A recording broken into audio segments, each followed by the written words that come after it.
সরাসরি চলে যাচ্ছে আমাদের অতিথির কাছে। আপনার নামটা প্লিজ একটু শুরুতেই বলেন। আসসালামু আলাইকুম লিসেনার্স, আমি ডক্টর শুক্র বলছি। আমার ফ্যামিলির মধ্যে একটা ঘটনা ঘটে, যেটা আমি সবার সাথে শেয়ার করতে যাচ্ছিলাম। কত বছর আগের এটা? এটা ঘটনা 2007-এর ফেব্রুয়ারিতে আচ্ছা, ঘটনা ঘটে। তো আমি সরাসরি ঘটনায় চলে যাচ্ছি। আপনার ওয়াইফ এখানে আছেন, দুজনের সাথে ঘটে? আমরা দুজনে আমার দুজনের সাথেই ঘটে, মেনলি আমার ওয়াইফের সাথে। জি। সেটা আমি শেয়ার করছি আপনাদের সাথে। 2007 ফেব্রুয়ারি মাসের দিকে আমরা দুইটা কাপল চিন্তা করি। আমার যে নানা বাড়িটা আছে মুন্সিগঞ্জ, সেটা মুন্সিগঞ্জ সদরের মধ্যে অবস্থিত, একদম টাউনের সাথেই। সেই গ্রামে আমরা যাব, এই জমিদার বাড়িটা ঘুরতে যাব। তো আমরা সকাল 11টা 11:30 দিকে মোটর বাইকে করে দুইটা কাপল ওখানে গিয়ে পৌঁছাই। পৌঁছাবার পরে আমরা এত এক্সাইটেড ছিলাম যে তখনই আমি চাইলাম যে সবাইকে না আশপাশটা খুব ঘুরে দেখাবো।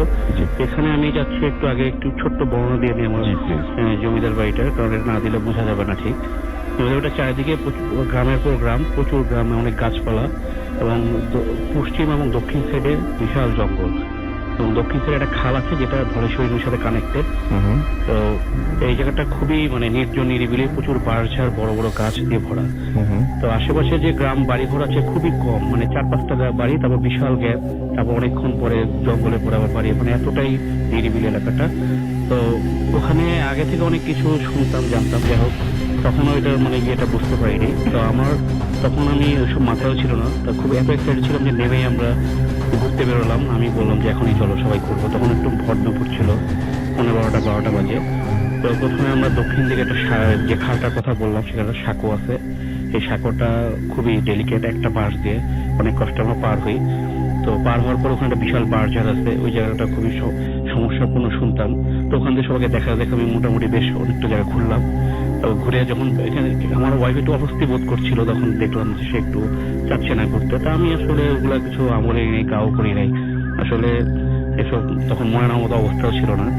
তো ঘুরতে ঘুরতে তখন আবার সাঁকো দিয়ে ব্যাক করলাম। ব্যাক করে আমাদের পশ্চিম সাইডে এই জঙ্গলটা ছিল, তারপর সেটা পরিত্যক্ত টয়লেট ছিল, যেটা অনেক আগে ইউজ করতো জমিদারের যে ওয়াইফ বা ফিমেল ছিল, মেম্বার ছিল, তারা ইউজ করতেন। বর্তমানে এটা ব্যবহার হয় না বললেই চলে।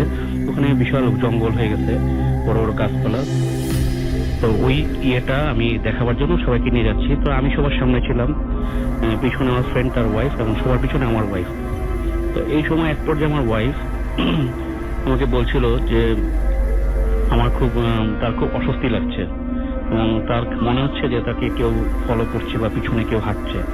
আমি এটা এক কথা উড়াই দিতে, আমি বললাম এখানে দেওয়ালটা যেহেতু পাশে আসে, হাঁটলে একটা ইকো হয়, তো এই ধরনের কিছু মনে হচ্ছে।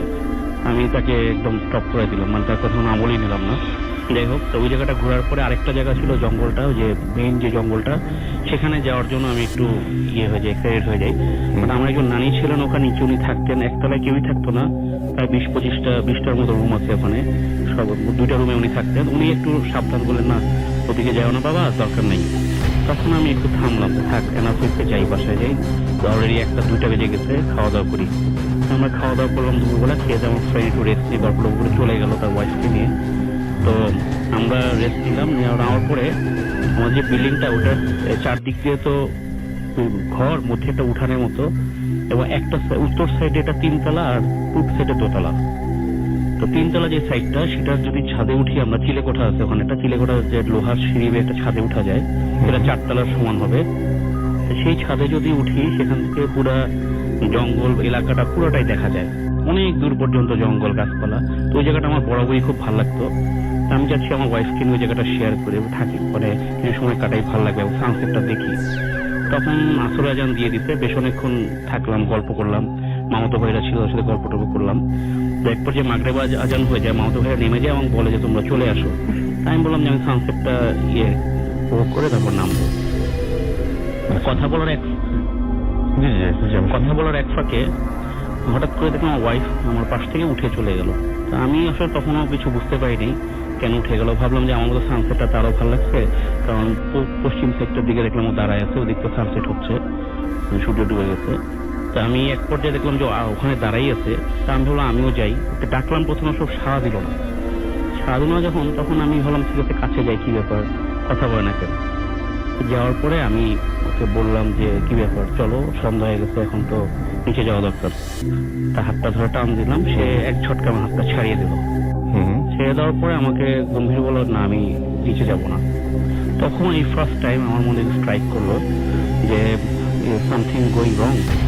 তো আমি তাকে বললাম যে না চল নিচে যাই, তারপর সে যাচ্ছে না। তখন আমি নিহ তাকে কনভিন্স করি, একটু বলি যে আমরা তাকে বলে আবার আসবো, নিচে যাই। তো কি ভেবে সে রাজি হলো বুঝলাম না, মানে মুখ থেকে রাজি হলো। সে নিজের রোবটের মতো ঘুরে রওনা দিয়ে দিল। আমি তার পিছনে পিছনে গেলাম। তারপরে পূব সাইডে যে বিল্ডিংটা আছে সেখানে আমার মামা থাকতেন। সেই বাসায় ঢুকেই প্রথমে ছিল ড্রয়িং রুমটা। এখানে একটা আমার ওয়াইফের একটা কথা ছিল, এটা শেয়ার করা দরকার, আমি একটু বলতে ভুলে গেছি।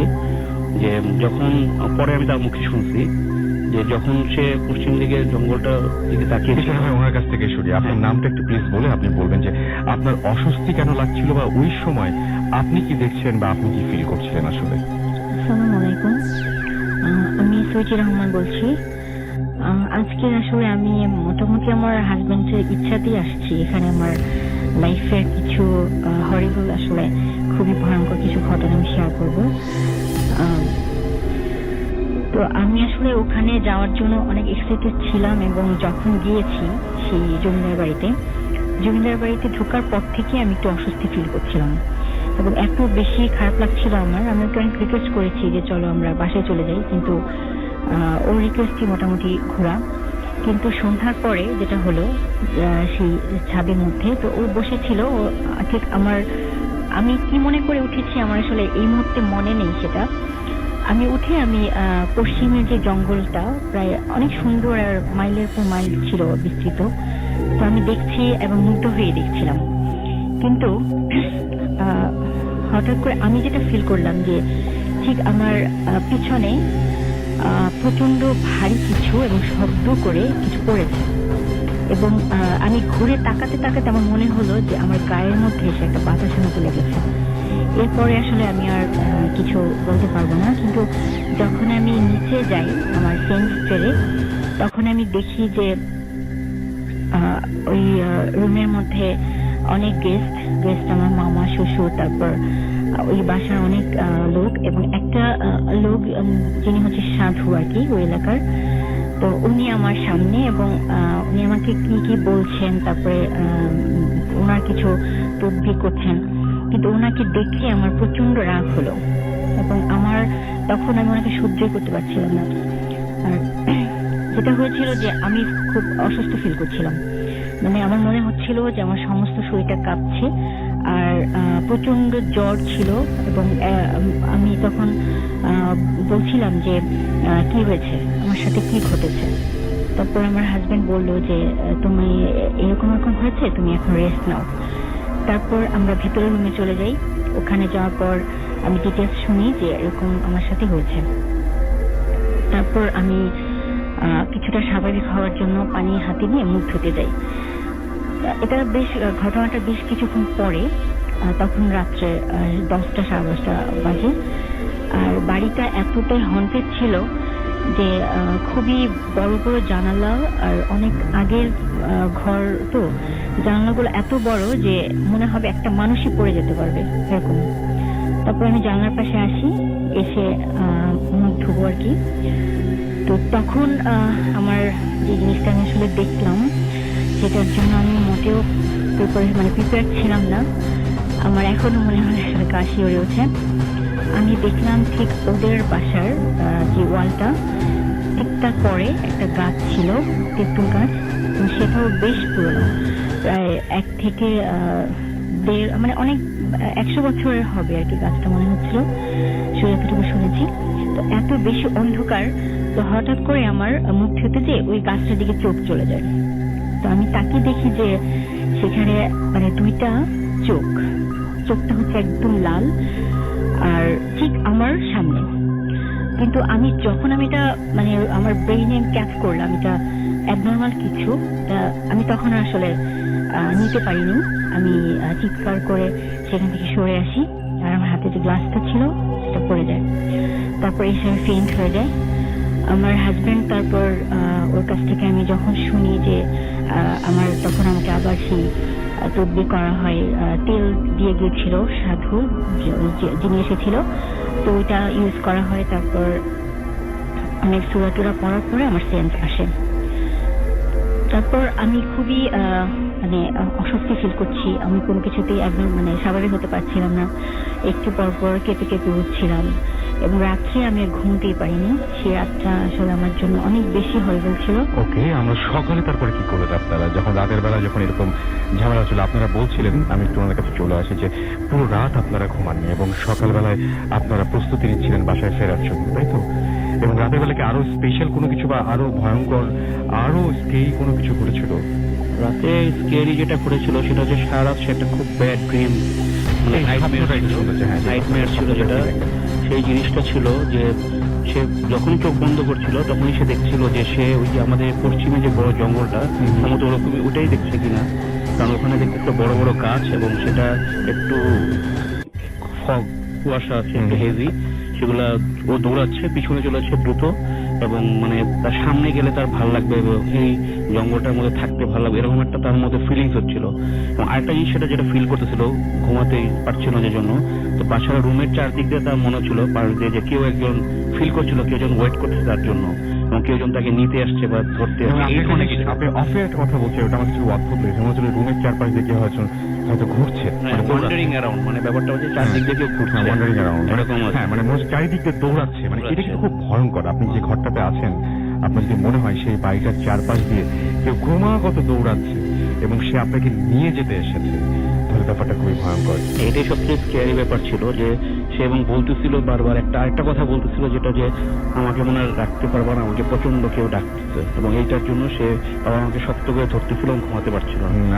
আমি সবচেয়ে অবাক হয়েছি যে মানুষ এরকম ঘরের মধ্যে কাউকে দেখতে পান বা এরকম, কিন্তু চারপাশে দৌড়াচ্ছে এই ব্যাপারটা আমি প্রথম শুনলাম। আচ্ছা, পরের দিন সকালে সিক্স সেন্স ফিলিংস একদম আপনি মানে পরের দিন সকালবেলা যখন আপনি রওনা দেবেন, তারপরে রাতটা কাটাবার পর মানে মাগরিবের ফজরের নামাজের পরে আমরা একটু ঘুমাতে পারি, আলটিমেটলি উঠতে উঠতে দেরি হয়ে যায়। মোটামুটি 11টা থেকে উঠে নাস্তা করে বেরোতে বেরোতে আমাদের মামার সঙ্গে সঙ্গে বললেন যে তোমরা দেরি করো না, দুপুরটা হওয়ার পরেই তোমরা চলে যাও। তা আমি তাড়াতাড়ি রেডি হতে হতে 11:30 বেজে গেল, তো বাইকে করে রওনা দিলাম। তো 2-3 কিলো মাত্র ওই বাসা থেকে দূরে আসছি আমরা, জায়গাটা দেওয়ান বাজারের কাছাকাছি, ওখানে একটা জায়গা আছে, গ্রাম আছে, পাশের গ্রাম। ওখানে এসে হঠাৎ করে আমার ওয়াইফ বললো যে একটা বিশাল ঝড়ের মতো কি জানি পিছন থেকে দৌড়ে ওকে ফলো করতে দৌড়ে ধেয়ে আসতেছে। আমি তো চারিদিকে তাকায় দেখলাম যে নর্মাল যে ব্রিজ, নর্মাল উইন্ড থাকে যতটুকু বাতাসে পাতানোর ওরকমই ঝড়ের আলামত আমি ফিল করতেছি না, কিন্তু সে বলতেছে। তো আমি তারপরও বাইকের স্পিড বাড়িয়ে দিলাম যাতে তাড়াতাড়ি করে সামনে, তখন মুক্তাপুর ব্রিজটা হয়নি, তখন ফেরিঘাট ছিল, ফেরিঘাটটা রিচ করে ফেরিতে উঠবো যত তাড়াতাড়ি পারি। স্পিড বাড়ায় দেবো, সে তখন বললো যে সামথিং কিছু একটা তার পা পাটা টেনে ধরতেছে, মানে মুক্ত তাকে থামাতে যাচ্ছে বা নামাতে যাচ্ছে। তো তখন আমি বাইক চলা অবস্থায় তাকে বললাম, তুমি একটা কাজ করো, তুমি আয়াতুল কুরসি পড়ো আর যত দোয়া পারো যেগুলো পারো পড়ো, পরে নিজের বুকে ফুটাও আর যেদিকে থেকে মনে হচ্ছে ওদিকে একটা ফুটাও। আর আমিও যতটুকু পারি দোয়া পড়লাম, আল্লাহর নাম নিলাম। তো এটা করার পর আমার ওয়াইফ বললো না এখন আর ঝড়টা সে ফিল করতেছে না। তা আলহামদুলিল্লাহ রওনা দিলাম। তো ফেরিঘাটে চলে আসার পর মোটামুটি তাকে কুল দেখলাম, আমি ভাবলাম যে না আল্লাহর মতো এই পর্যায়ে আমরা স্কেপ করে গেছি। তো এখানে যে আরো কিছু অপেক্ষা করছে তখন আমার সে ব্যাপারে কোনো ধারণাই ছিল না।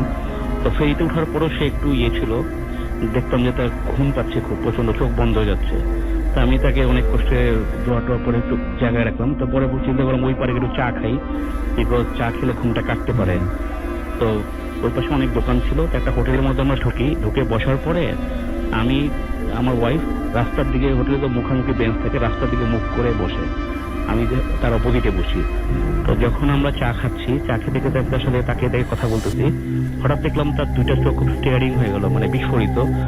তো আমি অবাক হয়ে গেলাম, কি ব্যাপার, কেন এত বিস্ফোরিত? সে হঠাৎ করে আমাকে বললো যে তুমি রাস্তায় ওখানে একটা মহিলা পাগলের মতো, অলমোস্ট পাগল, আমাদের রাস্তার দিকে ওরকম, তার বর্ণায় বুঝলাম সে তাকে ডাকছে। আমি বললাম তোমাকে কে ডাকবে? আমি ঘাড় ঘুরিয়ে তাকিয়ে দেখি ওখানে কেউ নেই, আমি অন্তত কাউকে দেখতে পাচ্ছিলাম না। তা আমি যখন তাকালাম তখন আমার ওয়াইফ বললো কি তুমি দেখতে পাচ্ছ না যে ওখানে একজন আমাকে ডাকতেছে এবং পাগলের মতো?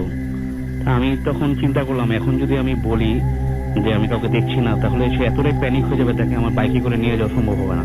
তখন আমি একটু তাকে হাইড করি, বলি না ওই তো ওখানে একটা পাগল আছে, ঠিক আছে ওকে, এটা স্বাভাবিক, এখানেই থাকে, প্রায় আমরা দেখি।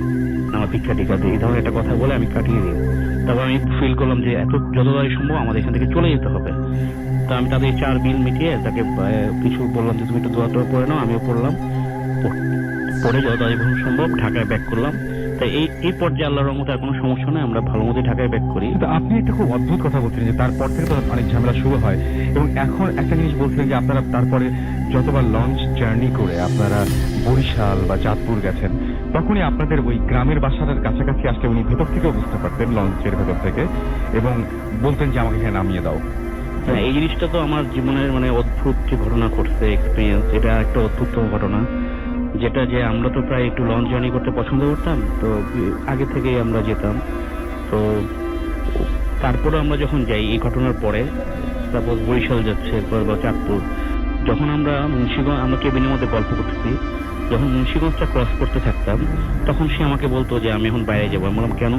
বলে বাইরে এখন মুন্সিগঞ্জ ঘাট, এখানে আমাকে পারলে নামায় দাম, যাবো মুন্সিগঞ্জ, বাড়িতে যাব।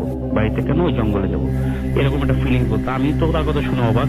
আমি সঙ্গে সঙ্গে ঝড়ের মতো বের হলাম, কেবিনের দরজা খুলে বের হয়ে ঠিক ওই মুহূর্তে দেখি আমি মুন্সিগঞ্জ থেকে ঘাটটা ক্রস করতেছি। এটা আমি যার কারণে অবাক হয়েছি। যাই হোক, আমি বুঝতে পারলাম যে তাকে এই সময় আর ডেকে নেওয়া যাবে না, কারণ ডেকে নেওয়াটা খুব রিস্কি হয়ে যাবে। একটা অ্যাক্সিডেন্টও হয়েছিল একবার, আপনার কোনোভাবে রক্ষা পেয়েছিলেন? হ্যাঁ, একবার মানে যখন আমরা একবার বরিশাল গেলাম, বরিশাল থেকে ফেরার পথে, তো যেহেতু লঞ্চ জার্নি ছিল, তো আমার ওয়াইফ ওই সময় একটু মানে প্রেগনেন্ট ছিল, যা আমি লঞ্চ জার্নি দেখে নিয়ে গিয়েছিলাম, অফিসিয়াল ট্যুর ছিল। এবং আপনি মানে যেহেতু একজন ডক্টর, আপনি জানেন যে ওই সেফ পিরিয়ডটা চিন্তা করে নিয়ে গেছিলাম যে লঞ্চ জার্নিতে প্রবলেম হবে না। বাট এই জিনিসটা তো আমার টোটালি মাথায় ছিল না। যাই হোক, এরকম কিছু একটা হবে আমি স্বপ্নেও ভাবতে পারিনি, এবং এটা একটা ভয়ঙ্কর ঘটনা। অনেক কিছু ঘটে যেতে পারতো, যে আল্লাহ আমাকে রহমত করছেন।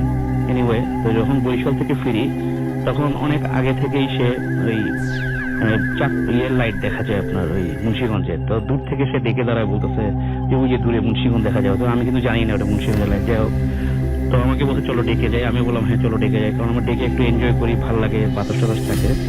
তখন রাত 1:30 কি 2টা হবে। তো ডেকে দাঁড়িয়েছি, 5-10 মিনিট হয়ে গেছে। হঠাৎ করে সে আমাকে বলতেছে যে আমার খুব খারাপ লাগতেছে। একটা হঠাৎ করে মনে হলো, এমনি ডেকে প্রচন্ড বাতাস ছিল, এর মধ্যে সে আমাকে বলতেছে যে হঠাৎ করে একটা এক্সট্রা বাতাসের ঝাপটা তার শরীরে মনে ঢুকে গেল, এরকম কিছু একটা। এবং তারপর থেকে সে খুব অসুস্থ ফিল করছে। তখন আমি আবার চিন্তা করলাম যে আমার প্রিভিয়াস এক্সপিরিয়েন্স থেকে যে কোনো কিছু হতে পারে, ঠিক আছে, এক্ষুনি তার কথাটা আমি শুনলাম। সঙ্গে সঙ্গে তাকে নিয়ে কেবিনে চলে গেলাম। কেবিনে চলে যাওয়ার পরে সে আমাকে বলতেছে তার প্রচন্ড লোয়ার অ্যাবডোমেনে পেইন করতেছে, সে একটু মানে ওয়াশরুমে যাচ্ছে, কিন্তু বাট আমার কাছে মনে হলো যে এটা অন্য কিছু হতে পারে, অন্য কিছু হতে পারে। তো আমি তাকে বললাম যে তুমি একটু ওয়েট করো, একটু ধৈর্য ধরো, আমি একটু দেখি, তারপর যদি মনে হয় তাহলে আমি নিয়ে যাব। তো ওই সময় আমি একটু মানে কাজ করলাম, রিচুয়াল বা স্পিরিচুয়াল যে ব্যাপারটা, দোয়া দূর করলাম, একটা ফুল পরে তার গায়ে ফু দিলাম, তাকে পড়তে বললাম। প্রথমে সে পড়তে পারতেছিল না, মানে সব সূরা ভুলে যাচ্ছিল। তারপর সে পড়তে পারে, আমি কতক্ষণ ইয়ে করার পরে, এবং আল্লাহর রহমতে 10 মিনিটের মধ্যে তার লোয়ার অ্যাবডোমেনে যে পেইনটা ছিল সে চলে গেল। এবং তারপর তাকে আর ওয়াশরুমে যেতেই হয় নাই। তা বুঝতে পারলাম যে এটা একটা ফলস পেইন ছিল, এবং চলে গেলে হয়তো অনেক দুর্ঘটনা ঘটতে পারতো, যেটা আমি লঞ্চের মধ্যে ওই অবস্থায় আমি কোনো মেডিকেল টিমও পেতাম না, কোনো ধরনের ব্যাকআপও দিতে পারতাম না একদম। যাই হোক, আল্লাহ সেভ করছে, সেই সন্ধানটা আমাদের হয়েছে আছে সহিসালার মধ্যে। তো এইটা একটা ঘটনা আছে, সেকেন্ড যে ঘটনাটা ঘটে। ওকে, আপনি কিছু বলতে চাচ্ছেন? আচ্ছা, এই মুহূর্তে কিছু বলতে চাচ্ছেন না? ওকে, থ্যাংক ইউ ভেরি মাচ আমাদের সাথে এই ঘটনাটা, আপনাদের এক্সপিরিয়েন্স শেয়ার করার জন্য। যদি সময় পাই আপনাদের কাছে আবারও ফিরে আসবো আর একটা ঘটনা শেয়ার করতে, যেটা একটা ইমেল, ছোট্ট একটা ইমেল আমি পড়ে ফেলতে চাই এই মুহূর্তে। যেভাবে পাঠিয়েছেন সেভাবেই আমি পড়ছি। লিখেছেন, আসসালামু আলাইকুম রাসেল ভাই, আমি রংপুর থেকে মূর্ত। আমার বাসা ঢাকা থেকে অনেক দূরে, তাই স্টুডিওতে গিয়ে স্টোরি শেয়ার করা সম্ভব না, তাই আমার গল্পটা আমি লিখে পাঠালাম, ভালো লাগলে পড়ে শোনাবেন। আমি আজকে যে ঘটনাটা শেয়ার করতে যাচ্ছি সেটা আমার এক ফ্রেন্ডের সাথে ঘটে গেছে কিছুদিন আগে। আমি সরাসরি ঘটনায় চলে যাচ্ছি। আমাকে আমার বন্ধু ঠিক যেভাবে বলেছে আমি সেভাবে শেয়ার করছি। সম্প্রতি আমার বড় মামার মাইল্ড স্ট্রোক করায় আমাকে বেশ কিছুদিনের হাসপাতালে বেশ কিছুদিন থাকতে হয়েছিল। প্রসঙ্গত বলে রাখা প্রয়োজন, আমার মামা বিয়ে করেননি, তাই তার আপন জন বলতে শুধুমাত্র ছিলাম আমরাই। আমার আর তার অসুস্থতায় আমার আত্মীয় স্বজন এলেও তারা শুধু তাকে দেখেই চলে যেত, কেউ রাত্রি যাপন করতো না। আমার মা নিজেও একজন অসুস্থ মানুষ, তাই তার পক্ষে মামার দেখাশোনা করা পসিবল ছিল না। তাই তিনি দিনের বেলা আমাকে যতটুকুন পারতেন সাহায্য করতেন এবং রাতে তিনিও চলে যেতেন। আমার বাবা চট্টগ্রামে থাকার কারণে তার পক্ষে আসা সম্ভব ছিল না, তাই আমাকেই তার সাথে হাসপাতালে থাকতে হয়। যেদিন আমি ঘটনাটি এক্সপেরিয়েন্স করি সেদিনটা ছিল বুধবার। আমার অনেক আত্মীয় প্রতিদিনের মতো মামার সাথে দেখা করে চলে যায় এবং এক সময় আমার মাও আমাকে সব ধরনের কাজ বুঝিয়ে বাসায় চলে যান। আমি আমার বেডের পাশে বসেছিলাম এবং দেখছিলাম মানুষকে। আর এক সময় দেখলাম হাসপাতালটা কেমন চুপচাপ হয়ে গেল। মামাও ঘুমিয়ে গেছেন। আমার মামার ওয়ার্ডের প্রায় প্রত্যেকটা রোগী ঘুমন্ত অবস্থায়, আর তাদের রক্ষণাবেক্ষণকারী যারা রয়েছেন হাতের তালুর উপর মাথা দিয়ে সারাদিনের ক্লান্তিটা কাটানোর জন্য যেন শেষ চেষ্টা করে যাচ্ছেন।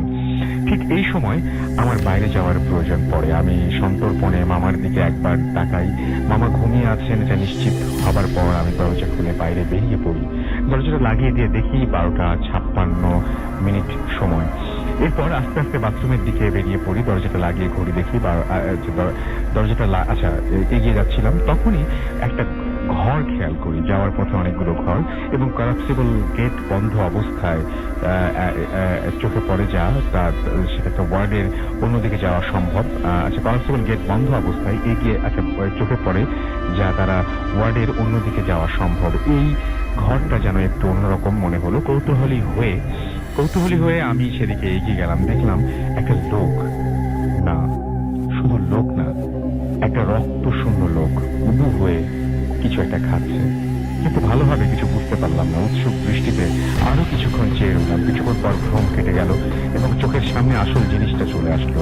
কিন্তু যে জিনিসটা চোখের সামনে আসলো সেটা যেন চোখের সামনে না আসাই ভালো ছিল। আমি দেখলাম সেই লোকটা একজন নার্সকে মেরে তার মাংস খাচ্ছে, আর পচা তীব্র দুর্গন্ধে ঘরটা ভরে গেছে।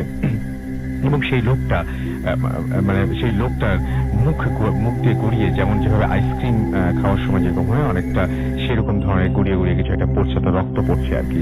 আমি ব্যাপারটা প্রচন্ড ভয় পাই এবং এরপর সেখানে তাড়াতাড়ি বাথরুমের দিকে এগিয়ে যাই এবং 2 কদম ফেলার পর কে যেন আমার বাম পা ধরে টান দিল। পড়তে পড়তে কোন রকমের নিজেকে সামনে নেই।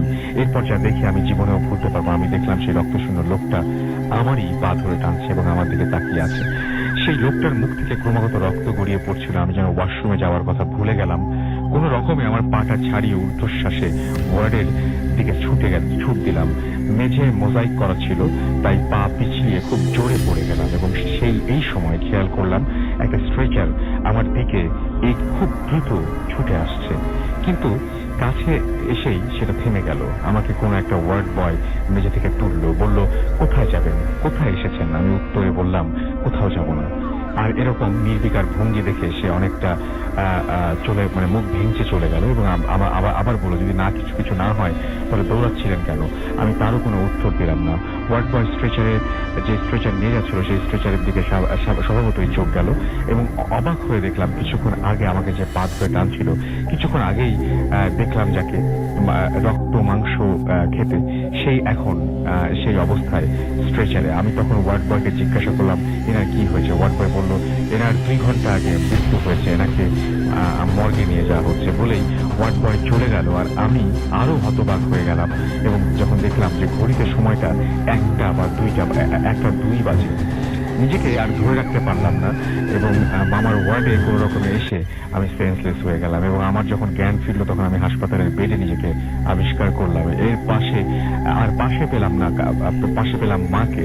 মা অনেক কান্নাকাটি করছিলেন। আমার চেতনা ফিরে আসতেই তিনি একটু শান্ত হলেন এবং আমাকে জিজ্ঞাসা করলেন কি হয়েছিল কাল রাতে। আমি আসল ঘটনা কিছুই বলিনি, শুধু বলেছিলাম জাস্ট একটু মাথাটা ঘুরে গিয়েছিল। সেই দিন এরপর থেকে আমি হসপিটালে থাকিনি, এমনকি হসপিটালে মামার সাথে কে থাকবে সেটা নিয়ে মাথা পর্যন্ত ঘামাইনি। কিন্তু আমি আজ পর্যন্ত বুঝে উঠতে পারিনি এমন একটা ঘটনা কিভাবে আমার সাথে মাত্র 6 মিনিট ধরে ঘটল। কিন্তু আমি এই বিষয়টি সম্পূর্ণ সচেতন যে আমি ঘড়ি সম্পূর্ণরূপে ঠিক যে আমার ঘড়ি ঠিক ছিল, আর হাসপাতালে এত মানুষ থাকতে আমাকে কেন সেই লোকটা বেছে নিল।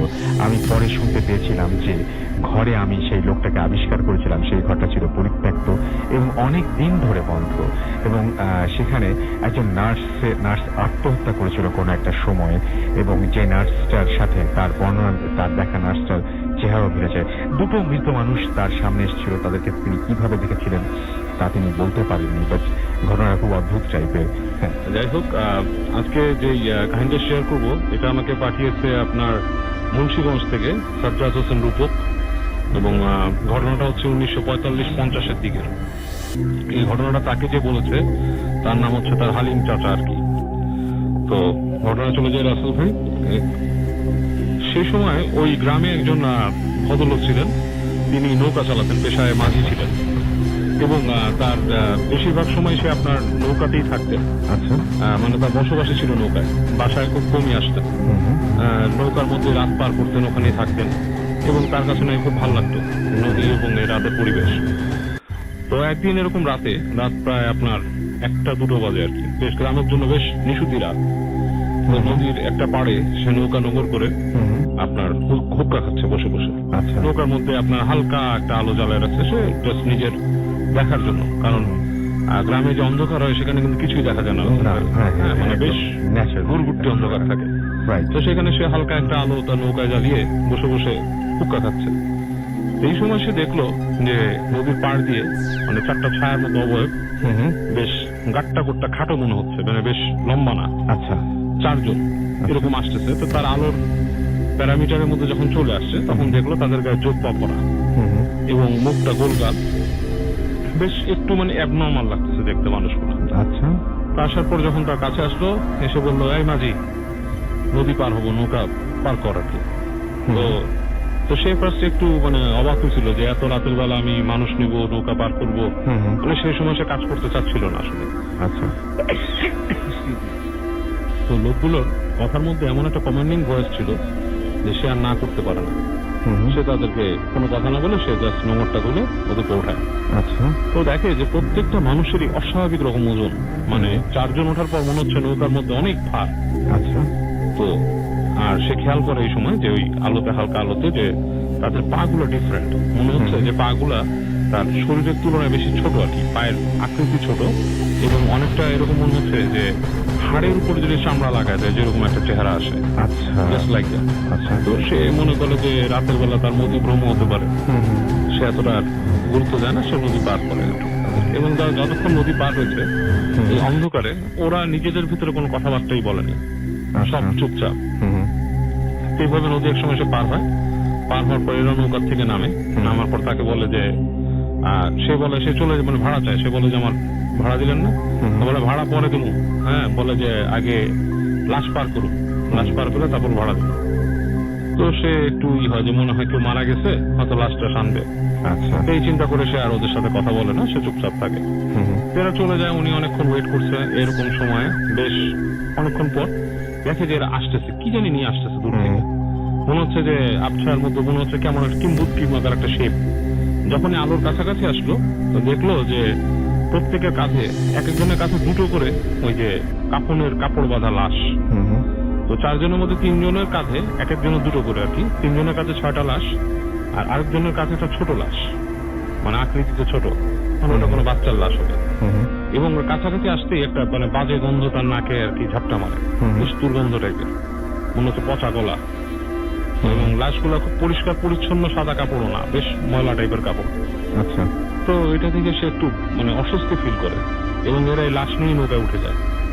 তো উনি বেশ মানে অস্বস্তিতে পড়ে এই কারণে যে লাশ যদি নিয়ে আসে মানুষ কবর দেওয়ার জন্য, সেটা একরকম হয়।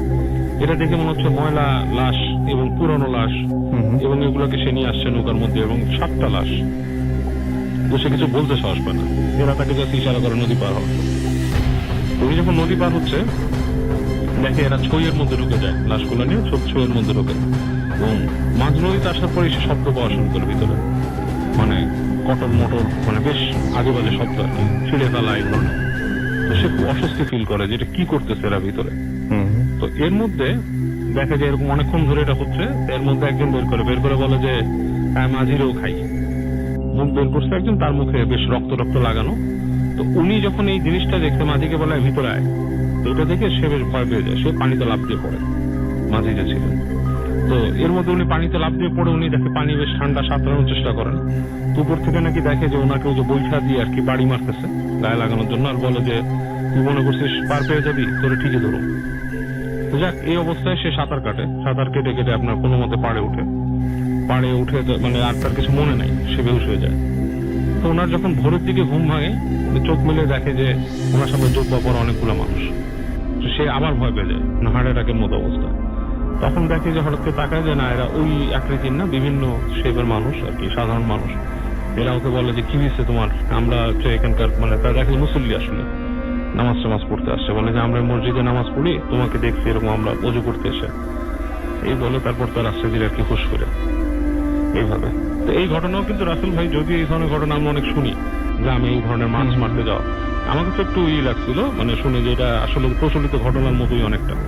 বাট যে কাহিনীটা শেয়ার করছে রূপক, যে সে বলছে যে ভাই 100% সত্যি, আমাদের গ্রামে এই ঘটনাটা একটা প্রচলিত কাহিনী। লিখেছে ভাই, পড়ছি। হ্যালো রাসেল ভাইয়া, নাজিয়া ফ্রম ঢাকা ক্যান্টনমেন্ট। আমি সবসময় প্রোগ্রাম শুনি, তাই আজ আমার সাথে ঘটে যাওয়া ছোট্ট একটা ঘটনা শেয়ার করছি, ভালো লাগলে পড়ে শোনাবেন। আমি একদিন সন্ধ্যার দিকে প্রায় রাত 8টা-9টা বাজে ওই টাইমে বাথরুমে সেলফি তুলছিলাম এবং ওয়াশরুমের দরজাটা হালকা ভিজানো ছিল আর বেডরুমের টিউব লাইটটা জ্বালানো ছিল। বাসায় আমি আর আমার বোন ছিলাম শুধু, বলে রাখি যে আমার বোন ড্রয়িং রুমে টিভি দেখছিল। তো আমি যখন সেলফিটা নিচ্ছিলাম সে সময় আয়নার সামনে, এবং আয়নার দিকে তাকিয়ে হঠাৎ আয়নার দিকে তাকিয়ে খেয়াল করলাম যে কোনো উস্কো খুস্কো চুলের একটা ব্ল্যাক শ্যাডো দরজার ফাঁক দিয়ে উকি দিচ্ছে। এভাবে 3বার মাথা ডান বাম নাড়িয়ে উকি দিয়ে দেখতে চেষ্টা করছে। আমি ভয়ে পিছনে ফিরতেই কাউকে পেলাম না, ভাবলাম আমার বোন হয়তো দুষ্টুমি করছে। তো তখনই আমি বাথরুম থেকে বের হয়ে ড্রয়িং রুমে যেয়ে দেখি যে আমার বোন ওখানে নেই, অন্য রুমে ফোনে কথা বলছে।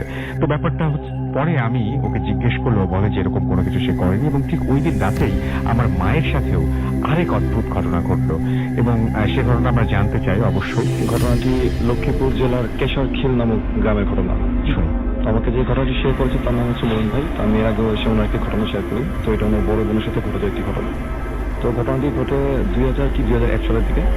তো তখন ওনার বড় বোনের বিয়ে হয় এবং উনি বিয়ে হওয়ার পর উনি ওনার শ্বশুর বাড়িতে যায়। তো তখন 2 মাস কি 2.5 মাস এরকম একটা সময় পার হয়। তো তখন ওনার হাজবেন্ড সৌদি আরব চলে যায়। ওনার হাজবেন্ডের 3 ভাই, ওনারা 3জনই সৌদি আরব থাকে। শ্বশুর বাড়িতে বলতে গেলে মঈন ভাইয়ের বোন আর তার শ্বশুর শাশুড়ি এবং তার ছোট একটি ননদ, তারা 4 জন আছে। তো যেহেতু ওনাদের শ্বশুর বাড়ির সবাই ধার্মিক ছিল, তো এখানে সবাই 5 ওয়াক্ত নামাজ পড়তো। তো তখন কিন্তু ইলেকট্রিসিটি ছিল না এবং রাসেল ভাই এখনো সেখানে ইলেকট্রিসিটি নেই। তো একদিন আপনার রাতের বেলা ওই মঈন ভাইয়ের বোন ঈশান নামাজ পড়ার জন্য উনি উজু করতে বেরোন। যখন উনি রুম থেকে বেরিয়ে ওনার পুকুরের দিকে যাচ্ছিলেন উজু করার জন্য, তখন ওনার সাথে ওনার ছোট যে ননদ সেও ছিল। তো ওনারা রুম থেকে বেরোয় ঠিক ওনাদের পুকুর পাড়টা যেখানে ওইখানটা চলে যায়। তো ঠিক তার পাশে ওনাদের টিউবওয়েল ছিল। তো টিউবওয়েলের সমস্যার কারণে তারা সেই পানিটা ব্যবহার করতে পারতো না। আচ্ছা। তো যখন ওরা আপনার ওই পুকুরে উজু করতে নামে, তো মঈন ভাইয়ের বোন উজু করে উপরে উঠে দাঁড়ায় টর্চ হাতে নিয়ে। তখন ওনার ছোট ননদ যে ছিল সে উজু করতেছিল। তখন উনি লক্ষ্য করলেন যে পুকুরটা ঠিক ওই পাশটায়, পুকুর বরাবর পিছনের দিকে ওনাদের যে পারিবারিক অবস্থানটা আছে ঠিক তার পাশে আপনার ওই বাগানের মতো করা। সেখানে বিভিন্ন ধরনের গাছ টাছ আছে। তো উনি দেখতেছেন যে সেখানে সাদা একটা অবয়বের মতো কিছু একটা উনি নড়াচড়া করতেছে। তো উনি ভালো করে লক্ষ্য করলে দেখলেন যে সেটা একটা সাদা শাড়ি পরা কেউ একজন সে পাশ দিয়ে হাঁটতেছে।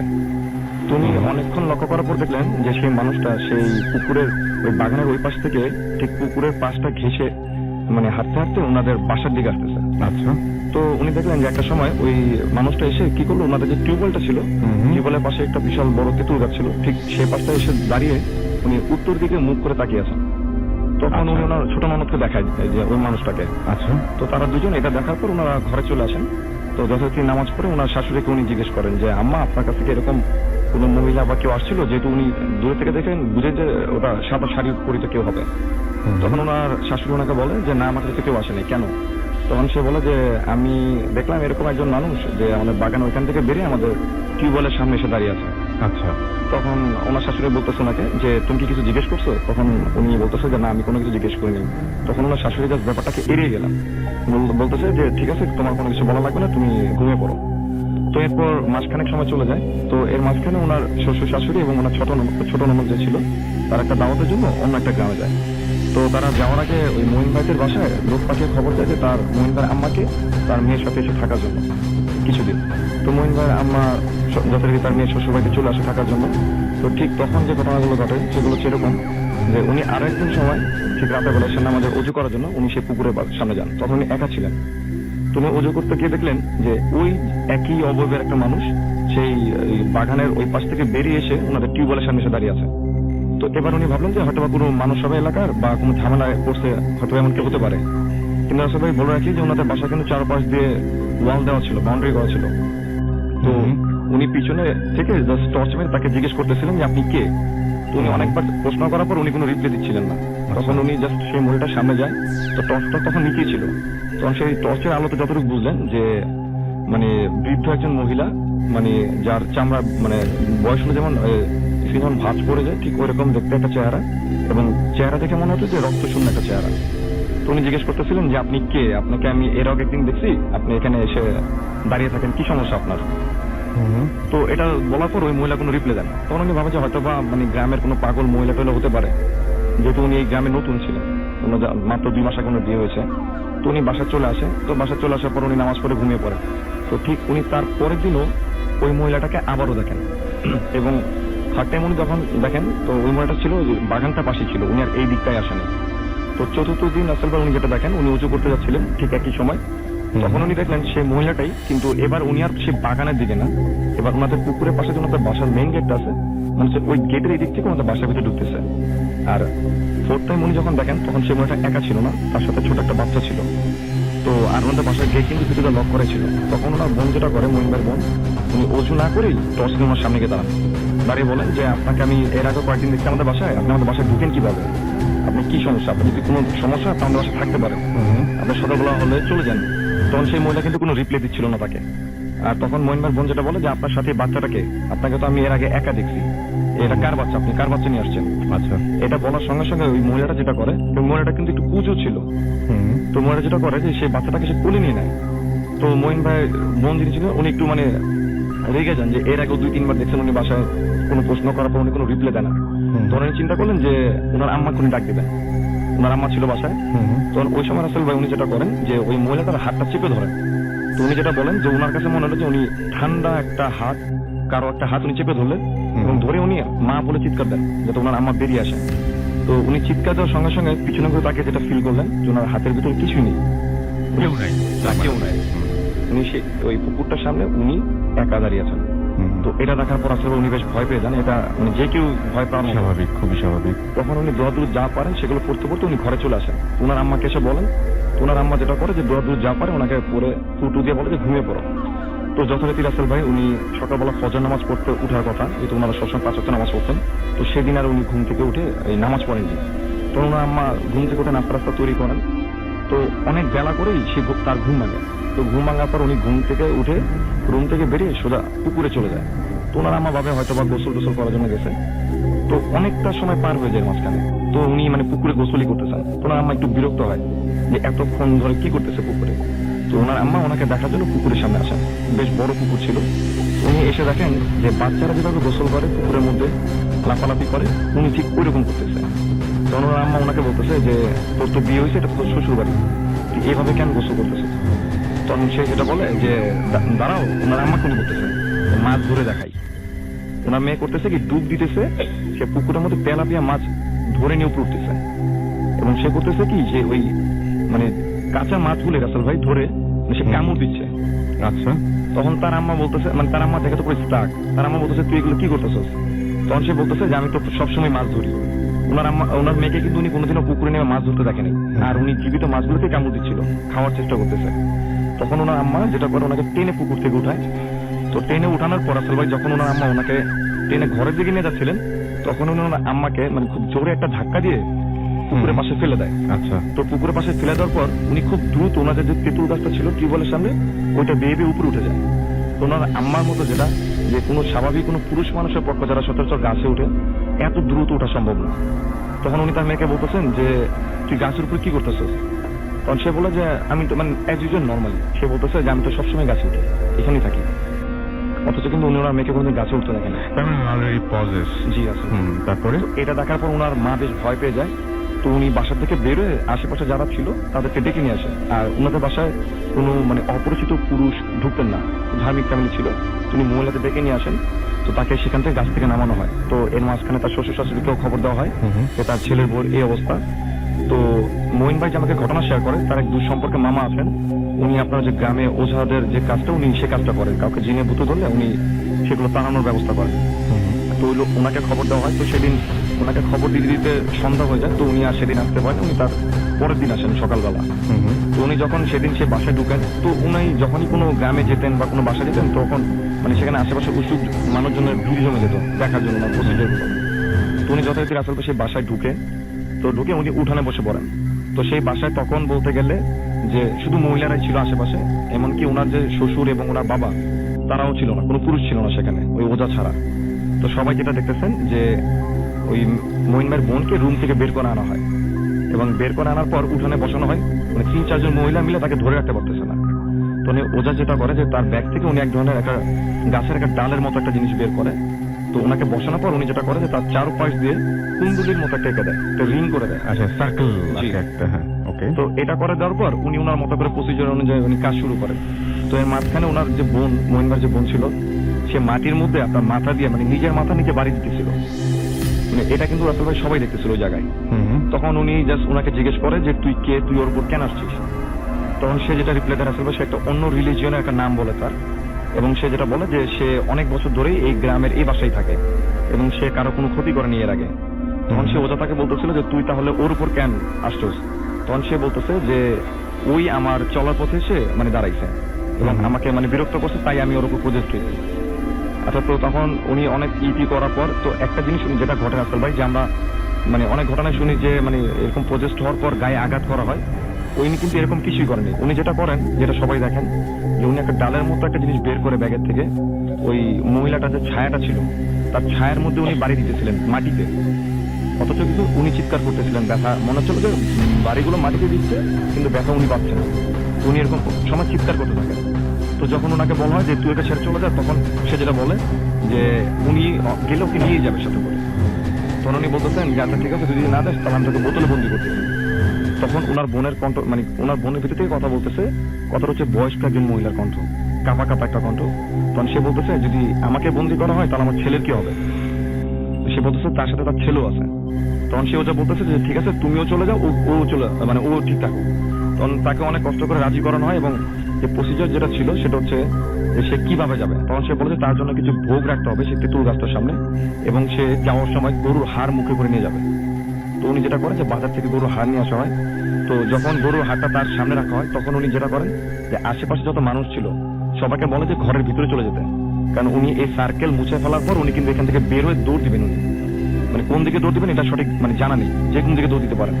তখন যারা মানে গ্রামের যেসব মহিলারা ছিল সবাই বাসার ভিতরে ঢুকে যায় এবং সবাই জানলা দিয়ে দেখতেছিল যে ওই হাতটা ওই রিংয়ের ভিতরে ঢুকানোর পর, সার্কেলের ভিতরে ঢুকানোর পর উনি মুখ দিয়ে সে হাতটা মুখে নিয়ে নেয়। তুমি যে ওই সার্কেলটা মোছা শুরু করে, সে কুকুরটা যে দিকে ছিল তার থেকে ঠিক মানে বিপরীত দিকে সে মানে খুব জোরে দৌড় দেয়। দৌড় দিয়ে মানে সে সেন্সলেস হয়ে পড়ে যায়। এবং তখন তারা সবাই শুনতে পায় যে পুকুরের মধ্যে যদি অনেক হেভি ওয়েটের কোনো ইট বা পাথর জাতীয় কিছু একটা পরে যেরকম একটা শব্দ হবে, ঠিক ওই রকম একটা শব্দ হলো। তো তারপর তারা গেস করে যে সেই হাতটা হয়তো সে পুকুরে ছুঁড়ে মারছে। তো তারপর সে যথারীতি আস্তে আস্তে ভালো হয়ে যায়। তো রাসেল ভাই আমাকে যে ঘটনা শেয়ার করেন মঈন ভাই, তিনি 2-3 মাস আগে সেই গ্রাম থেকে ঘুরে আসছেন, এবং উনি যেটা বলেন যে এখনো নাকি ওই গ্রামে অনেকে সেই মহিলাটাকে দেখে এবং মহিলাটার সাথে সে বাচ্চাটাকেও দেখে। এবং আমি যে বাসাটার ঘটনা বলছি সেই বাসাটার নাম হচ্ছে মৃধাবাড়ি। তো লিসেনাররা যদি এটা মানে সততা যাচাই করতে চায় তো সেখানে গিয়ে রাসেল ভাই কিন্তু খোঁজ নিয়ে দেখতে পারেন। আমি যে ঘটনাটি শেয়ার করব আজকে, সেটি রাজশাহীতে ঘটে যাওয়া একটি ঘটনা, রাজশাহীর মর্গের ঘটনা বেসিক্যালি। এই ঘটনাটি আমাকে বলেছেন রাজশাহীর তৎকালীন ওই আমি থানার নামটা কিন্তু জানতে চাচ্ছি না আমরা। হ্যাঁ, পুলিশ কনস্টেবল উনি ছিলেন। আচ্ছা, ওনার নামটা আমি বলতেছি না। উনি আমাকে ঘটনাটি শেয়ার করছেন। ঘটনাটি 2000 সালের ঘটনা। তো উনি একদিন অফিসে যান 2000 সালের দিকে। উনি অফিসে গিয়ে শুনতে পারেন যে রাজশাহীতে পাশেই একটি গ্রাম ছিল, তো ওখানে একটা মেয়ে আত্মহত্যা করছে। তো আত্মহত্যা করছে, তার আগে এসএসসি এক্সাম ছিল, সে এক্সামে সামাও খারাপ রেজাল্ট করার কারণে সে এই কাজটি করে। তো যথারীতি পুলিশ চলে যায় ওখানে, গিয়ে লাশটা নিয়ে আসে ময়নাতদন্ত করার জন্য। তো লাশটা একটা ভ্যানে করে নিয়ে আসা হয়। লাশটা ভ্যানে করে নিয়ে আসার পর তো লাশ ময়নাতদন্তের জন্য যখন নেওয়া হয় তখন কিন্তু বেসিক্যালি লাশটা কাটে কিন্তু ডোম, 2-3 জন ডোম থাকে, তো ডোমরাই কাটে আর কি, ডাক্তার নির্দেশনা দেয় ওনারাই। তো ভ্যান থেকে যখন ডোমরা 2 জন ডোম ছিল, তো ভ্যান থেকে যখন লাশটাকে ওনারা তুলে নিয়ে যাবেন তখন ওনারা দেখতেছিল যে এর আগে ওনারা অনেক লাশ তুলে নিয়ে গেছেন, বাট এই লাশটা, মেয়েটার বয়স অল্প হলেও এই লাশটা অনেক ভারী ছিল। তো ওরা অ্যাজ ইউজুয়াল স্বাভাবিক মনে করে ওটা নিয়ে গিয়েছিল। তো নিয়ে গিয়ে ওরা লাশ কাটার ঘরের মধ্যে ওদের যে ডেস্ক ছিল, যে ডেস্কের মধ্যে ওরা লাশটাকে করবে, চেক করবে। তো ওই ডেস্কে শোয়ানোর পর তাকে চিৎ করে শোয়ানো হয়।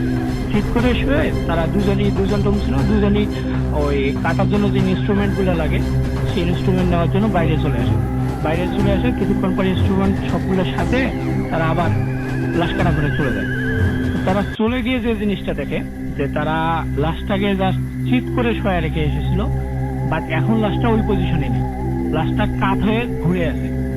তো তারা লাশ কাটা ঘরে তো আর কেউ ছিল না, তো লাশটা তো ঘুরে যাওয়ার কথা না। তো তারপরে তারা কতটা কেয়ার করে না করে তারা ঠিক আছে, লাশটা যেহেতু ঘুরে গেছে আবার চিৎ করে শোয়। তো একজন ডোম ওনাকে চিৎ করতে গেছে, লাশটাকে চিৎ করতে যাওয়াতে ওই লাশটার একটি হাত যে কোনো কারণেই হোক ডোমের গালের মধ্যে গিয়ে লাগে। তো গালের মধ্যে গিয়ে লাগার সাথে সাথে ওই ডোম যিনি ছিল, যিনি চিৎ করতে গেছেন, উনি ছিটকে পড়ে যান, জোরে চিৎকার করে ছিটকে পড়ে যান। তো অন্য যে ডোমটি ছিল উনি দেখেন যে জাস্ট মেয়েটার হাতটি ওই ডোমের গালের মধ্যে লেগে গেছে, বাট ওই অতটুকু লাগার জন্য ডোমটা এত জোরে ছিটকে পড়ে যায় এবং চিল্লাপাল্লা করে। তো উনি যখন ওনার কাছে জিজ্ঞেস করে যে কি হলো, আপনি এত জোরে পড়ে গেলেন কেন? তো ওই ডোমটা যেটা বলে যে আমাকে এত জোরে মারছে সেটা বলার মতো না, এটা কোনো মানুষের মাইর হতে পারে না। উনি জাস্ট একদম ভয় পেয়ে ওখান থেকে চলে যায়। ওখান থেকে চলে যায় সবাইকে বাইরে গিয়ে বলে ঘটনাটি। পরে ডাক্তার, পুলিশ যারা ছিল সবাই চলে আসে ভিতরে, এসে দেখে যে লাস্ট আগের পজিশনে যেভাবে চিৎ করানো ছিল প্রথম অবস্থায় ওই পজিশনেই আছে, লাশের কোনো চেঞ্জ হয়নি। তো যথারীতি সবাই মনে করে এটা হয়তো বা কোইন্সিডেন্স হতেই পারে। তো এটা মনে করে লাশটাকে পুরো ময়নাতদন্ত করে। ময়নাতদন্ত করে শেষ হওয়ার পর যখন তাকে বাসায় পাঠানো হবে লাশ মাটি দেওয়ার জন্য, তো যে ভ্যানে করে নিয়ে আসছিল সেই ভ্যানে করে লাশটাকে আবার বেঁধে টেঁধে সুন্দর করে ওনাকে দেওয়া হয় বাসায় পৌঁছে দেওয়ার জন্য। তো যে ভ্যানওয়ালা ছিল উনি একাই যাচ্ছিলেন, তখন বিকালের দিকে হয়ে গেছে। তো উনি যেতে যেতে হঠাৎ করে একটা ফাঁকা জায়গা ছিল, তখন যদি সন্ধ্যার কাছাকাছি একটা ফাঁকা জায়গা ছিল, উনি ফাঁকা জায়গায় যাওয়াতে লাশটা অনেক ভারী ছিল, আগে থেকে অনেক ভারী ছিল, বাট হঠাৎ করে উনি ভ্যানওয়ালাটা মনে করতেছে যে তার ভ্যানটা মানে একদম হালকা হয়ে যাচ্ছে আস্তে আস্তে। তো হালকা হতে হতে একসময় মনে হলো যে ভ্যানটা ইজিলি ভাবে যাচ্ছে। তো ওনার মনে একটু খটকা লাগে যে হঠাৎ করে ভ্যানটা হালকা হলো কিভাবে। তো উনি পিছনে ফিরে দেখে যে লাশটা ভ্যান থেকেই ভেনিশ, পুরাই ভেনিশ। তো এখন উনি প্রচন্ড ভয় পেয়ে যায়, ভয় পেয়ে গিয়ে তাড়াহুড়া করে গাড়ি চালাতে থাকে। তো গাড়িটা ইতিমধ্যে পাংচার হয়ে যায়। পাংচার হওয়ার পর উনি তখন কি করে, এখন আশেপাশে খোঁজাখুঁজি শুরু করে, বাট কোথাও লাশটা নেই। তো পরে উনি এটা ওনাদের গার্জিয়ানকে জানানোর জন্য তাড়াতাড়ি চেষ্টা করে ওনার বাসা যাওয়ার জন্য। তো উনি 40 মিনিট পরে ওনাদের বাসায় যায়। বাসায় গিয়ে যে জিনিসটা দেখে যে উনি গিয়ে ওনার গার্জিয়ানকে বলবেন যে এইরকম একটা ইনসিডেন্ট হয়ে গেছে। তো এটা উনি বলতে যাবেন, সেই মুহূর্তে ওই মেয়ের যে চাচা ছিল তিনি এসে ওই ভ্যানওয়ালাকে বলতেছে, কি বাবা তুমি লাশটা পৌঁছে দিয়ে তাড়াতাড়ি চলে গেলা কেন? তুমি তো তোমার যে টাকাটা লাগে তুমি টাকাটা নিয়ে যাও। তিনি বুঝতে পারছেন না যে কি বলতেছে, লাশ তো আমি তো পৌঁছায় দিই, লাশ তো ওখানে ভেনিশ হয়ে গেছে। পরে উনি বাসার ভিতরে গিয়ে দেখেন যে লাশটাকে গোসল করানো হচ্ছে। উনি এটা দেখে পুরাই একদম মানে ওইখানে আর কিছু বলতে পারে না কাউকে, না বলে উনি দৌড়ে চলে আসে বাসায় চলে যায়। বাসায় চলে গিয়ে সেদিন মানে উনি একদম জ্বরে ওনার ওয়াইফকেও কিছু বলতে পারতেছে না, শুধু বলতেছে যে আমি কিচ্ছু বলতেছি না, আমি এখন ঘুমাবো। ওনার প্রচন্ড জ্বর। পরে ডাক্তার এসে ওনাকে ঘুমের ওষুধ টষুধ দিয়ে উনি পরের দিন ঠিক হয়। ঠিক হওয়ার পর উনি পরের দিন গিয়ে ওই যে পুলিশটা ওনাকে আমাকে বলেছিল তাকে পুরো ঘটনাটি শেয়ার করে। ওকে, আপনাকে অনেক ধন্যবাদ। এবং চলুন শুনি। ভাই কাহিনীটা আসলে এটা একদম লাইফ এক্সপেরিয়েন্স। ওর নাম হচ্ছে সাকিব আলম। সে মোহাম্মদপুরে আপনার যে জায়গাটা থাকে ওটার লোকেশন এক্স্যাক্টলি বললাম না, মোহাম্মদপুরে থাকে আর কি।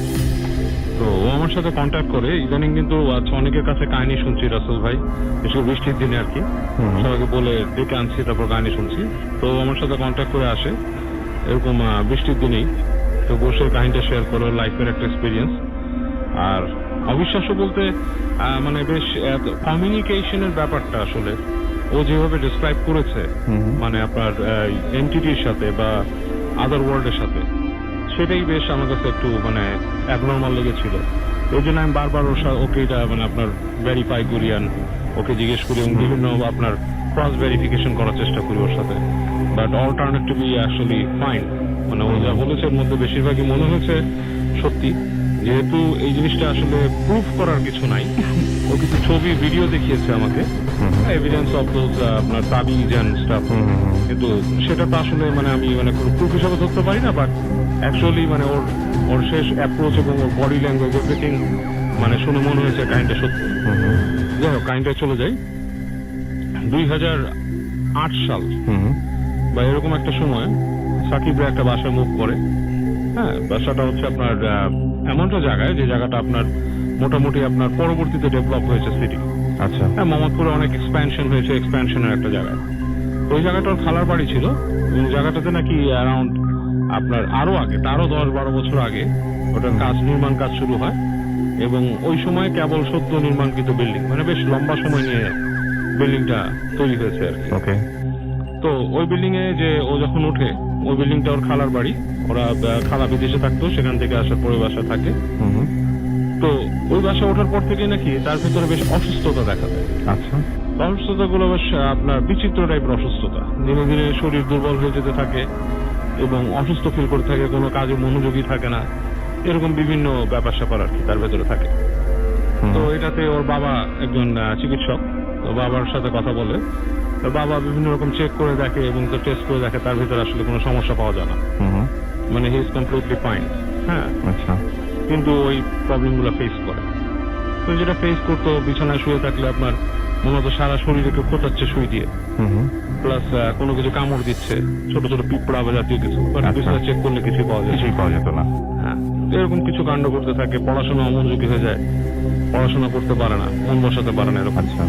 এবং ওর রুমের মধ্যে মানে একটু মানে আশ্চর্য কিছু ফিলও করে, যেমন রুমের মধ্যে কেউ চলাফেরা করতেছে, এরকম কিছু একটা ব্যাপার স্যাপার।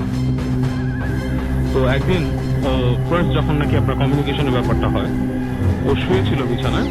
তো দুপুরের দিকে মানে আলো কমে গেছে, আলো আধারি রুমের ভেতরে, এরকম সময় শুয়ে ও ফিল করতে থাকে কেউ একজন মনে হচ্ছে ও রুমে দাঁড়িয়ে দেয়ালের মধ্যে কোনো বল মারছে, টেনিস বল মারছে, সেটা বাউন্স করে আবার ধরছে আর কি, ক্যাচ করছে। আপনার একটা খেলা খেলছে আর একটা দেওয়ালে বল মেরে সেটাকে আবার ক্যাচ করা আর কি, এরকম। এবং এটা মানে র্যাপিডলি ওর মাথার মধ্যে প্রেশার ফেলা শুরু করলো আর কি। হ্যাঁ, তো সে তারপর বুঝলো যে কেউ একজনের সাথে কথা বলার চেষ্টা করতেছে। কথা বলাটা এরকম যে তুমি আমাদের সাথে চলো, এখানে থেকে কি করতেছো, হ্যাঁ, আরেকটা ভিন্ন জগৎ আছে, এখানে থাকার কোনো মানে হয় না, এই ধরনের কিছু ব্যাপার স্যাপার আর কি। আচ্ছা। তো প্রথম দিন সেই কথাগুলো সে কিভাবে শুনতে পাচ্ছে? ও শুনতে পাচ্ছে, মনে হচ্ছে যে ওর সাথে কেউ একজন কমিউনিকেট। ও তখন চোখ বন্ধ করে শুয়েছিল। আচ্ছা, ওকে। বাট সে ঘুমের মধ্যে ছিল না, সে আপনার মানে জেগেই ছিল, জাগরণ অবস্থায় আর কি। চোখ বন্ধ করে মনে হচ্ছে যে ওর রুমের মধ্যে কারো উপস্থিতি বুঝতেছে, যখন চোখ খুলছে দেখতে কেউ নাই। আচ্ছা। আলো আধারে রুমের ভেতরে, কিন্তু ওর কাছে স্পষ্ট মনে হচ্ছে কেউ একজন বল দিয়ে খেলতেছে দেওয়ালের ভেতরে। জিনিসটা জাস্ট লাইক দ্যাট, একটা শব্দের মতো হচ্ছে বোধ হয়, এবং ওর সাথে মাইন্ডের ভেতরে কেউ কথা বলছে। তো যাক, সে ওইটাকে প্রথম দিন ইগনোর করে বা মনে করে তার মনের কোনো হ্যালুসিনেশন বা সামথিং। এবং নেক্সট ডে দিন যেটা হয়, ওই যে আপনার মনে হচ্ছে যে একই রকম খেলা কেউ খেলছে মার্বেল দিয়ে ফ্লোরে, জোরে জোরে মার্বেল ফেলতেছে এন্ড কমিউনিকেট করার চেষ্টা করতেছে। এবং ওই আপনার গা জ্বালা পোড়া করতেছে, এরকম ফিলিংস গুলো ওর মধ্যে হওয়া শুরু করে। তো প্রথম দিন যেটা করে, ওর মার সাথে কথা বলে। ওর মা বলে যে ঠিক আছে, ওকে মানে ওদের একটা সাজেশন অনুযায়ী ফ্যামিলিগত যে কোনো একজন হুজুর, বাংলাদেশে বেশ নাম করা একজন হুজুর বা পীর সাহেব, তার কাছে ওকে নিয়ে যাওয়া হয়। সেই পীর সাহেব তাকে বলে তার বাড়িতে ঝাড়ু দিয়ে বাড়ির ধুলো নিয়ে আসবে। বাড়িতে যত ধুলো আছে বলছে ঝাড়ু দিয়ে বাসার থেকে ধুলোগুলো নিয়ে আসবা। আচ্ছা। তো বাড়ি ঝাড়ু দিয়ে সে ধুলোগুলো নিয়ে যায়। পীর সাহেব কি করে, ওই ধুলোগুলোর মধ্যে কিছু একটা পড়ে দেয়, পড়ে তাকে 4টা পেরেক আনতে বলে। ওই পেরেকটাও পড়ে দেয়, মনে করে তোমার রুমের চারপাশে 4টা লাগাবা, আর এই ধুলোগুলো একটা পোটলা করে ওই পেরেকের সাথে লাগাই দিবা। ওকে। এবং সাইমেলটেনিয়াসলি একই সাথে সে একটা কাজ করে। একজন বাসায় একজন হুজুর আসতো তার, যে আরবি পড়াতো তাকে, সেই হুজুরের কাছে সেই ঘটনা বলার পর হুজুর তাকে তাবিজ দেয় একটা, এন্ড আপনার একটা প্লেট দেয়, প্লেটের মধ্যে কিছু লিখে দেয় আর কি, মাটির পোড়া মাটির প্লেটে, বলে এটাও দরজার সামনে ঝুলা রাখতে। এনিওয়ে, তো ও যখন এগুলো করে ওই হুজুরের কথা মতো পেরেক মারে এন্ড ওই জিনিসটা টানায় বাসার মধ্যে, এরপর থেকে নাকি আরো ভয়ঙ্কর ভাবে তার সামনে এইসব জিনিস অ্যাপিয়ার হওয়া শুরু করে এবং খুব রাগান্বিত ভাবে ওর সাথে কথা বলা শুরু করে যে তুমি মনে করতেছো যে তুমি এরকম করে পার পেয়ে যাবা, এরকম কিছু হবে না, তোমাকে আমরা ঠিকই ধরবো। এবং ওকে নাকি বলতে থাকে আমাদের একটা কাজ করে দিতে হবে, তোমাকে কাজ করে না দিলে তোমাকে আমরা নিয়ে যাব, তোমাকে আমরা ছাড়বো না, হ্যাঁ, এইসব জিনিস। তো ও নাকি মানে দেখে যে ওই রুম থেকে, ও চোখ বন্ধ করে থাকে, দেখে যে রুম থেকে বেরোনোর চেষ্টা করে, ও রুম থেকে বেরোতে পারতেছে না। প্রত্যেকটা রুম ওর কাছে আরেক অন্যরকম একটা রুম লাগছে। এবং সে নাকি ওই তখন তাকায় বারান্দা আসছে, এসে দেখতেছে তার আশেপাশের ডিমেনশনটা চেঞ্জ হয়ে গেছে। মনে হচ্ছে আশেপাশে সবকিছুর মধ্যে মানে একটা ডিফারেন্ট চেহারা, লাল লাল আগুন লাগতেছে। এবং ও নাকি দেখতো যে ওর বাসার সামনে একটা ছাদ ছিল, সেই ছাদের মধ্যে গ্রুপ অফ পিপল লাইক 15-20 জন, বেশ লম্বা লম্বা, তাদের এক একজনের হাইট হবে আপনার 10-12 ফিট, এরকম দাঁড়ায় দাঁড়ায় তারা একটা মানে মিটিং এর মতো করতো ওখানে দাঁড়ায় দাঁড়ায়। তো এগুলাতে সে বেশ এফেক্টেড হয় এবং সে সব কাজ হয় না। আমি যেটা বলে রাখি মাঝখানে রাসেল ভাই, এই যে ও যে প্রসিজার গুলোর কথা বলছেন যে ওকে হুজুররা পেরেক পড়ে দিছে, হ্যান্ড প্লেট পড়ে দিছে, এবং তারপর থেকে সে আরো বেশি মানে তাকে জ্বালানো শুরু করছে আর কি। এই জিনিসগুলো আসলে কিন্তু আমি মাঝখানে বলে রাখি, আমার ওপিনিয়ন, জিনিসটার মধ্যে হয়তো তাকে ভালো জিনিসই দিয়েছিল তারা, ও কোনো প্রসিজারে মানে উল্টাপাল্টা করে ফেলছে যেটা আসলে কাজ করে না এই কারণে, কারণ করার কথা শান্ত পীর সাহেবরা হুজুররা এই ধরনের প্রসিজারই দেয়।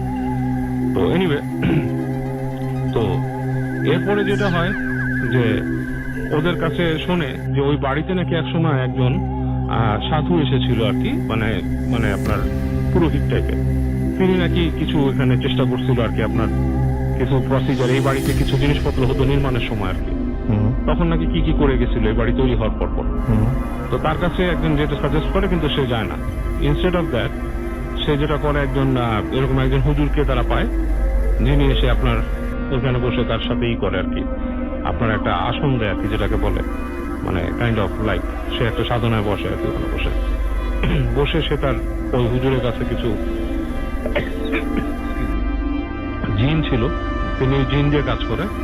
তো যেটা পায় ওদের ছাদের উপরে নাকি আপনার ট্যাঙ্কির পাশে একটা জায়গা থেকে, মানে ছাদের একটা কোণা থেকে একটা তাবিজ বের করে নিয়ে আসে, এন্ড আরেকটা তাবিজ বের করে হচ্ছে আপনার মাটির নিচ থেকে। সেটা আর কি উনি বসে থাকে রুমে, কিন্তু উনি এরকম হাত দেয়, দেখে হাতের মধ্যে একটা মুঠোর মধ্যে একটা তাবিজ চলে আসে, আর মাটি অনেক হাতের মাথায়, সেটা নাকি মাটির তল থেকে পায়। আর ওর যে ম্যাট্রেস, সে ম্যাট্রেসের ভেতরে নাকি একটা তাবিজ পায়, এবং সেগুলা মানে বিভিন্ন রকমের মানে আপনার আপনার কিছু কথা লেখা, সেগুলো মানে অক্ষরগুলো আরবি বাট উল্টা পাল্টা, মানে হাইরোগ্লিফিক টাইপের লাগলো আমার কাছে দেখে, ও আমাকে দেখাচ্ছিল লেখাটা। এনিওয়ে, তো এই জিনিসটা হওয়ার আগে নাকি সে ভয় পেয়েছিল, একদিন ম্যাট্রেসে শুয়েছিল, হঠাৎ সে দেখে যে কিছু একটা বড়, একটা ইঁদুরের চেয়ে বড় কিছু একটা ছুটে এসে তার ম্যাট্রেসের তল দিয়ে চলে যায়, এবং মানে ম্যাট্রেসটা আপনার মানে উঠানামা শুরু করে দেয়, দোলা শুরু করে, মাটি যেরকম কাঁপে সেরকম। তারপরে হুজুর এসে প্রসিজার করে এবং এগুলো বের করে আর কি। তো বের করার পর থেকে নাকি এখন ওই বাসায় কিছু দেখা যায় না, বাট বাসার নিচে নাকি এখনো অনেকে দেখে যে এরকম ভোর রাত থেকে হাঁটাহাঁটি করতেছে বাসাটার নিচে। ওকে, অনেক ধন্যবাদ আপনাকে। আমাদের হাতে সময় খুব কম, মুন্সিগঞ্জের সেই জমিদার বাড়িতে গিয়ে তারপর থেকে নানা ধরনের সমস্যা আপনার সাথে চলতে থাকতো। তো ভয় পাওয়ার মতো, খুব ভয় পাওয়ার মতো কিছু ঘটেছে কখন আপনার সাথে? তারপরে যেটা হয়েছে যে বাসায় আসার পরে থেকে আমি প্রায়ই ভয় পেতাম। রাত্রে ঘুমলে দেখা যেত যে আমি শব্দ শুনতে পেতাম, মানে কেউ আমাকে ডাকছে। দেখা গেছে যে আমার হাজবেন্ড ঘুমোচ্ছে, আমি ঘুমের ভেতরে আমার মনে হতো কেউ আমাকে ডাকছে, স্পেশালি ওই যে একটা পাগলের কথা সম্ভবত আমি বলেছিলাম, যে পাগলটাকে আপনি ফেরি থেকে নেমে দেখতে পেয়েছিলেন। ভয়েস একটা আমার কানে আসতো, বেশ কিছুদিন আমি শব্দটা শুনতে পেতাম। রাত্রে ঘুমলে আমি উঠে যেতাম এবং উঠে আমি কখন যেন ড্রয়িং রুমে চলে যেতাম, যে আমি সেখানে কিছুক্ষণ বসে থাকতাম, আমার ভালো লাগতো, একা একা থাকতে বেশি ভালো লাগতো।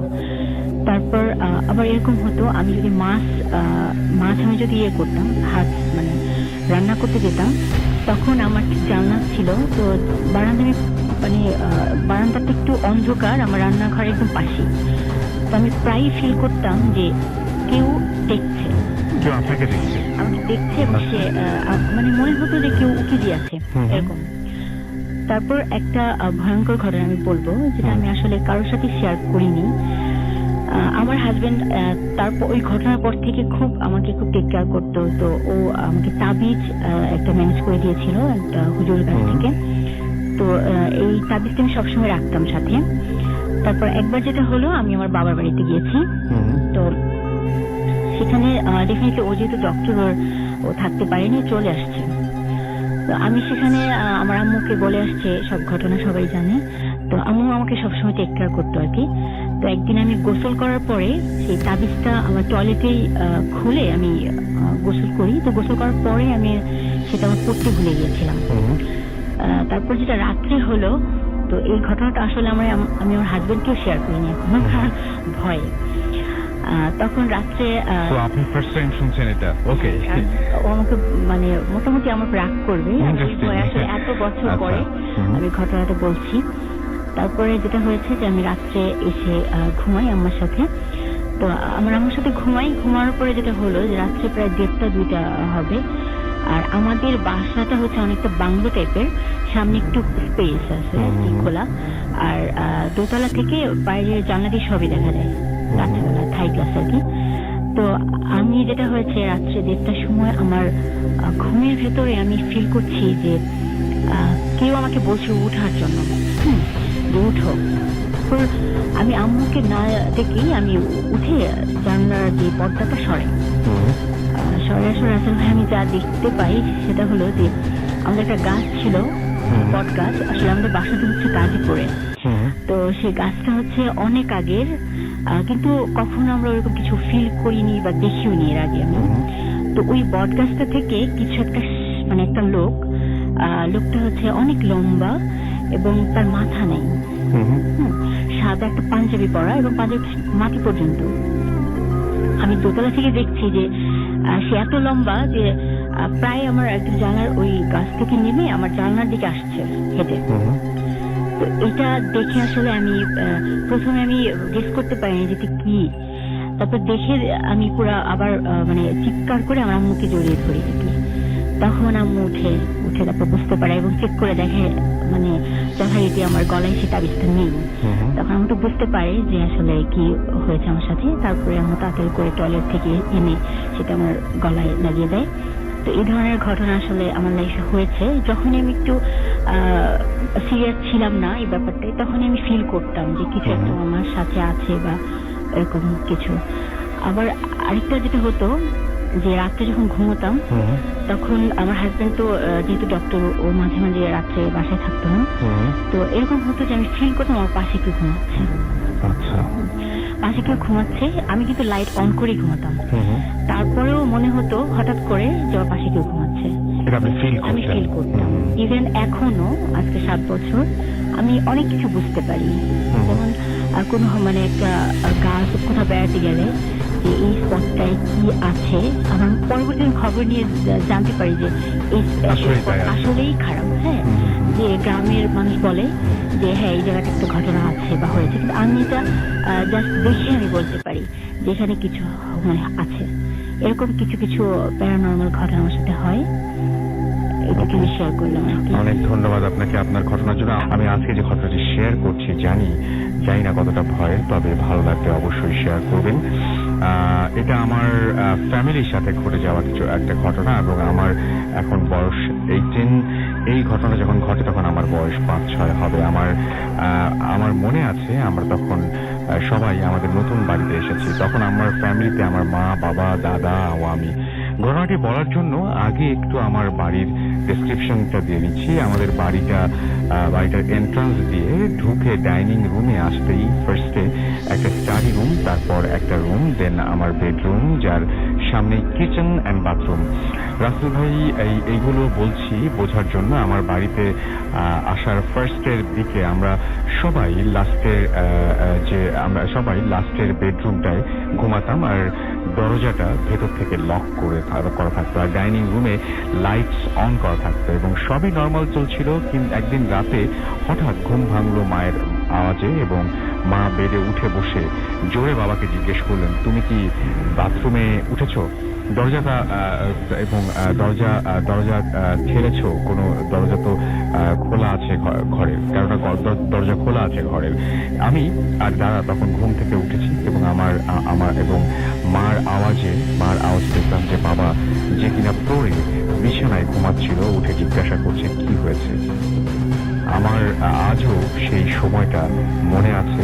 আমরা সবাই দেখলাম ডোরের দিকে, অর্থাৎ দরজার দিকে, যেটা ভেতর থেকে লকড ছিল, কি যেন দরজাটা ঠেলে দাঁড়িয়ে আছে, অনেকটা ফাঁকা করে দাঁড়িয়ে থাকার মতো, এবং তার ফলে ডাইনিং এর আলো তার কালো পায়ের উপর পড়েছে এবং একটা শ্যাডো তৈরি হয়েছে। এইখানে এটা দেখে আমার মা, আমরা দুই ভাই খুব ভয় পেয়েছিলাম এবং উঠে সাথে সাথে ওই জিনিসটা দরজার ওপারে ছিল, সেটা দরজা ছেড়ে দেয় এবং বাবা চোর ভেবে উঠে সারা বাড়ি খুঁজতে থাকে এবং কোথাও কোনো কিছু পায় না। তারপর থেকে আমরা দরজা বন্ধ করেই ঘুমাতাম এবং তারপরে 2-3 বছর যায় এবং কিছু হয় না, এবং তারপরে যেটা আবার হয় সেটা বলে রাখা ভালো যে এর মধ্যে আমার মা অনেক ডাক্তার এবং আরো অনেকের সাথে কনসাল্ট করেন জিনিসটা, এবং তারা সবাই বলে যে আমাদের বাড়িতে এটাকে বলে বাস্তু দোষ, মনে হয়, আমি কি জানি না এটা কি। এবং তিনি বলছেন যে এর ফলে কিছু বাজে জিনিসের এফেক্ট রয়েছে আমাদের বাড়িতে। এরপর থেকে ঘটনা শুরু হয় আমার দাদার সাথে, এবং গরমে আমাদের সবার যে স্টাডি রুম আছে সেখানে আমরা সবাই ফ্লোরিং করতাম, এবং রাতে ডাইনিং এর থেকে পেছনের কিচেন, বেডরুম, বাথরুম এবং সব অন্ধকার থাকতো। ডাইনিং রুমে মেবি ছোট একটা লাইট চলতো, এবং আমাদের সামনের ঘরে যে দরজা আছে সেখানে দরজার কাছে আমার দাদা শুতো, এবং প্রায় দিনই দেখতো বাথরুমের গলিতে থেকে আমাদের কিচেনের শেষের বেডরুমের সামনে এবং ডাইনিং রুমের আগে অবধি দুটো কালো পা, যার কোমরের ওপরে আর কিছু দেখা যেত না, এবং অনেক ভয় পেত, এবং সেটার সাথে ঘুরে বেড়াতে দেখতো নিশ্চয়ই। এবং খুব অদ্ভুত ব্যাপার যে কালো পা এবং তার কোমরের ওপর থেকে কিছু দেখা যেত না, এবং অনেক ভয় পেত, রাতে ঘুমাতো না। এবং মা বাবা ফার্স্টে বিশ্বাস না করলেও কয়েকদিন পর মাও সেই জিনিসটা দেখতে পান, এবং কিছুদিন পর একজনের হেল্প নিয়ে সেই প্রবলেম থেকে দূর হয় এবং সবাই মুক্তি পান। কিন্তু আমি খুব অদ্ভুত ব্যাপার এটা লেগেছে আমার কাছে যে আপনি যদি এখন আপনার ডাইনিং রুম, যেটা আপনি সে রেগুলার ছিলেন, অথবা বেডরুম, যেটা আপনার চিরপরিচিত, সেই জায়গায় যদি আপনার হঠাৎ করে এরকম কোনো ঘটনা এক্সপিরিয়েন্স করেন, হঠাৎ করে দেখেন যে আজকে একটু অন্যরকম লাগছে, এবং সেখানে আপনি সেই চেনা জায়গাটাতে আপনি হঠাৎ করে যদি দুটো কালো পা, যার ওপরের অংশ আর কিছু নেই, ঘুরে বেড়াতে দেখেন, আপনার নিশ্চয়ই অনেক অনেক অদ্ভুত লাগবে এবং উদ্ভট লাগবে। হ্যাঁ, সেটাই, এবং ভয় লাগবে তো অবশ্যই যদি সেটা আপনি রাতে দেখেন।